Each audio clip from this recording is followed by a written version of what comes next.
भविष्य में भारत और पाकिस्तान या भारत और चीन के बीच किसी भी तरह की विकट स्थिति उत्पन्न होने पर अगर इन देशों के द्वारा भारत पर हवाई हमले करने की कोशिश की जाती है, क्रूज मिसाइल के माध्यम से या अनमैन्ड एयर व्हीकल्स के माध्यम से, ड्रोन के माध्यम से, तो केवल कुछ ही सेकंड्स में इन सारे सिस्टम को खत्म कर सकती है भारत की आकाश नेक्स्ट जनरेशन मिसाइल।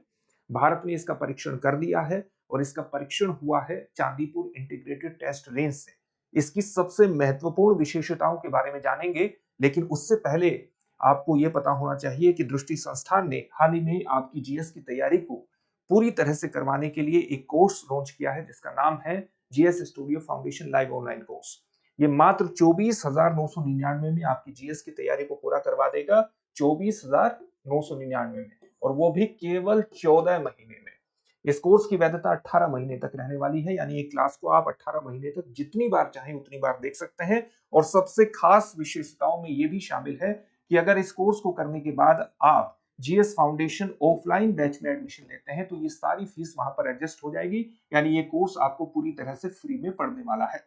साथ ही इस कोर्स से संबंधित जो बैच है वो आपको हिंदी माध्यम, इंग्लिश और इंग्लिश तीनों में ही प्राप्त होंगे। हिंदी माध्यम का बैच 5 जनवरी से प्रारंभ हो रहा है, इंग्लिश माध्यम का बैच 6 जनवरी से प्रारंभ हो रहा है, इंग्लिश का बैच 7 जनवरी से प्रारंभ हो रहा है। इंग्लिश के बैच में हिंदी और इंग्लिश दोनों में आपको चीजों को समझाया जाएगा, लेकिन नोट्स प्राप्त होंगे आपको इंग्लिश में। इस कोर्स की और कुछ विशेषताएं ये हैं कि ये 2 वर्षों तक करंट अफेयर्स की क्लासेस का एक्सेस आपको देता है। जो भी आपको पढ़ाया जाएगा उसकी पीडीएफ फाइल मिलेगी, यानी आपको नोट्स बनाने में किसी प्रकार की दिक्कत नहीं होगी। 18 टेस्ट होंगे जो कि प्रीलिम्स और मेंस से जुड़े होंगे। अपनी तैयारी का आप मूल्यांकन भी कर सकते हैं। 10 कलर्ड प्रिंटेड बुकलेट्स भी होंगी जो जीएस के अलग-अलग विषयों को कवर करेंगी, यानी अपने आप में एक कंप्लीट पैकेज है। तो देरी किस बात की, अभी डिस्क्रिप्शन में दिए गए लिंक पर जाइए और अपने एडमिशन को सुनिश्चित कर लीजिए। किसी भी प्रकार का डाउट हो तो आप 87501 पर कॉल भी कर सकते हैं। इसके अलावा दृष्टि संस्थान ने रांची में भी अपनी शाखा की शुरुआत कर दी है, तो वहां जाकर भी आप अपनी झारखंड पब्लिक सर्विस कमीशन या यूपीएससी की तैयारी कर सकते हैं अगर आप रांची के आसपास रहते हैं। उस चीज को भी ध्यान में रखिएगा। अब हम अपने जो new defence system, air defence system है, high end air defence system के रूप में आप इसको व्याख्यायित कर सकते हैं, जिसका नाम है Akash next generation air defence system. Air defence system या high end air defence system किसको कहते हैं? जो दुश्मन देश से आने वाली जो भी मिसाइल है, या क्रूज मिसाइल है, क्रूज मिसाइल हो या फिर ड्रोन हो या अनमैन्ड एरियल व्हीकल हो, उनको ट्रैक करता है और ट्रैक करने के बाद उनको त्वरित गति से नष्ट करने का काम करता है और भारत के सैन्य ठिकानों, शहरों और जो भी इंफ्रास्ट्रक्चर है उसको बचाने का काम करता है। तो भारत ने हाल ही में लगातार अपने एयर डिफेंस सिस्टम को दुरुस्त करने का काम किया है। जुलाई 2025 में भारत ने लद्दाख में एक महत्वपूर्ण परीक्षण किया था आकाश प्राइम मिसाइल का, तो वो भी भारत के एयर डिफेंस सिस्टम को एक तरह से मजबूत बनाने के लिए ही किया गया था। आकाश नेक्स्ट जनरेशन जो मिसाइल है, इसको विकसित किसने किया है? Defence research and development organisation के द्वारा, और इसका निर्माण किया है भारत डायनेमिक्स लिमिटेड के द्वारा। निर्माण इसने किया है। अगर हम इसकी रेंज के बारे में बात करें तो इसकी रेंज कितनी है? इसकी रेंज है 70 से 80 किलोमीटर, जो अभी तक खबर आई है। इतनी रेंज तक ये हमला कर सकती है, किसी दुश्मन देश की मिसाइल को नष्ट कर सकती है, क्रूज मिसाइल को नष्ट कर सकती है। इससे पहले की जो आकाश मिसाइल सिस्टम था वो 25 से 30 किलोमीटर की रेंज रखती थी। इस प्रकार से लगभग 3 गुना की बढ़ोतरी इसके अंतर्गत की गई है। कितने ऊंचाई तक, कितने एल्टीट्यूड तक ये हमला करने में सक्षम है? एल्टीट्यूड होगा इसका लगभग 30 मीटर से लगभग 20 किलोमीटर तक इसका एल्टीट्यूड होगा। इस बात को ध्यान में रखिएगा, इतनी ऊंचाई तक ये हमला करने में सक्षम है। इसके निशाने पर कौन आ सकते हैं? जैसे कि अभी आपको बताया, दुश्मन देश की missile, cruise missile, drone, unmanned aerial vehicles को निशाना बना सकती है, लड़ाकू विमान को निशाना बना सकती है। इसके अलावा इसकी जो स्पीड होगी वो होगी मैक 2.5, यानी ध्वनि की गति से 2.5 गुना ज्यादा ये स्पीड से चलती है। अच्छा, सबसे इंपॉर्टेंट प्रश्न है कि ये काम किस तरह से करेगा। एक तरह से आप इसमें आप देखेंगे कि इसमें स्वदेशी कमांड एंड कंट्रोल सेंटर है। स्वदेशी रूप से निर्मित कमांड एंड कंट्रोल सेंटर है, जिसमें रडार, आप कह सकते हैं कि स्वदेशी रूप से निर्मित रडार है और कमांड एंड कंट्रोल सिस्टम है। रडार के माध्यम से आप किसी भी दुश्मन देश के ऑब्जेक्ट को क्या कर सकते हैं? ट्रैक कर सकते हैं, उसकी पहचान कर सकते हैं और उसकी ट्रैक कर सकते हैं। जब आप इस ऑब्जेक्ट को पहचान लेंगे तो कमांड एंड कंट्रोल सेंटर क्या करेगा, प्राप्त डेटा का विश्लेषण करेगा, खतरे को प्राथमिकता के आधार पर मापने की कोशिश करेगा, और प्राथमिकता के आधार पर मापने की जब माप लेगा तो फिर मिसाइल को लॉन्च कर दिया जाएगा दुश्मन देश के ऑब्जेक्ट पर।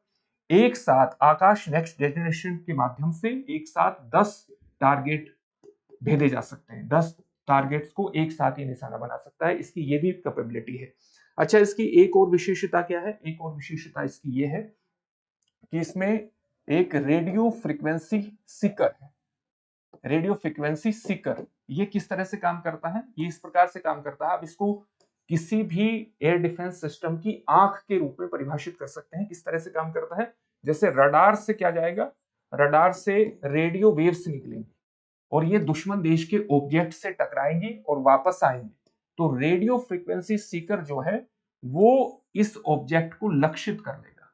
रेडियो फ्रीक्वेंसी सीकर ही एक तरह से ऑब्जेक्ट को लक्षित करने का काम करता है। ये रेडियो फ्रीक्वेंसी सीकर का काम होता है और उसके माध्यम से फिर मिसाइल को ये उस जगह टारगेट करने का काम करता है, मिसाइल को लक्षित करता है। तो रेडियो फ्रीक्वेंसी सीकर का ये काम होता है। इसके अलावा इसमें आप देखेंगे कि इसका एक जो इंजन है वो इंजन का आप एक विशिष्ट नाम है जिसको आप संबोधित कर सकते हैं ड्वेल पल्स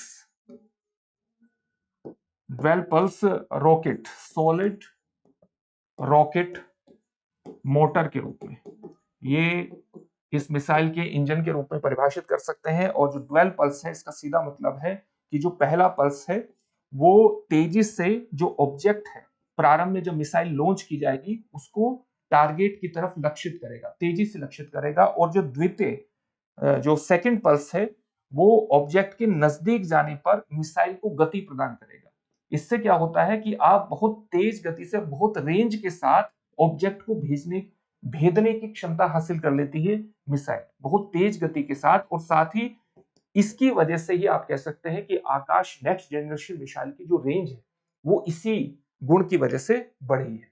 तो इसका इंजन इस प्रकार से काम करता है। तो आप देख सकते हैं कि भारत के एयर डिफेंस सिस्टम में इसने एक तरह से 4 चांद लगा दिए हैं और उसको और ज्यादा दुरुस्त कर दिया है। जिस प्रकार से ऑपरेशन सिंदूर के बाद आपने देखा था जो स्थिति उत्पन्न हुई थी, उससे ये बात निकल करके आई थी कि भारत को अपने एयर डिफेंस सिस्टम पर विशेष रूप से काम करना चाहिए, क्योंकि वो भारत के भविष्य में भारत के इंफ्रास्ट्रक्चर की, भारत के सैन्य ठिकानों की, भारत की शहरों की सुरक्षा करने में विशिष्ट भूमिका का निर्वहन कर सकता है। और अब इसने Akash next generation missile defence system के परीक्षण के बाद अब ये भारत में आप कह सकते हैं कि एक और कदम उस दिशा में आगे बढ़ा दिया है। अच्छा, ये जो परीक्षण हुआ है इस परीक्षण को आप व्याख्यायित कर सकते हैं किस तरह के परीक्षण के रूप में? यूजर ट्रायल के रूप में, यूजर इवैल्यूएशन ट्रायल के रूप में परिभाषित कर सकते हैं। यूजर इवैल्यूएशन ट्रायल क्या होता है? जब किसी सशस्त्र बल में कोई सिस्टम जाने वाला होता है, कोई सिस्टम अपनाने वाला होता है सशस्त्र बल, तो उससे पहले के जो परीक्षण होते हैं वो यूजर इवैल्यूएशन ट्रायल कहलाते हैं।